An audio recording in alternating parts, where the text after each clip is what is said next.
Ez egy nagyon nehéz dolog, kíváncsi vagyok, kinek mi a véleménye, és nem sértődök meg, hogyha elmarasztalnak, toktaknak. Tavaly fölhívtak telefonon, hogy rajta vagyok a Zsidók a Magyar Közéletben című videóblogon, és akkor én először csak annyi megjegyzésem volt, hogy ezzel nekem semmi olyan nincs, csak hogy mondjam meg anyámnak. De hát ő nem tud róla? Anya nem tud róla. Honnan tudna? Anya nem tud róla. És akkor fölhívtak a barátaim, hogy én ezt viccre veszem, de ha zsidó lennék, akkor is viccnek venném, hogy fölraknak egy ilyen névsorra. Hát nagyon sokan. De mondom, mivel nem vagyok zsidó, nem tudom másra venni, csak hülyére a figurát, mert hát ez nonsens. Már a lista réte nonsens, az már, hogy engem már föltetek, az meg a tetej mindennek. Erre mi történt?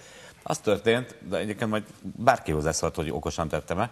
És akkor másnap mondom a videoblogomban, hogy hát ugye apai nagyapám az Rokober Henrik volt, óbudai sváb, a nagymutter az Lindül Karolina, anyai ágon van egy Pap Erzsébet nagyanyám, meg egy Prazsák János nevű Tóth Schusterem.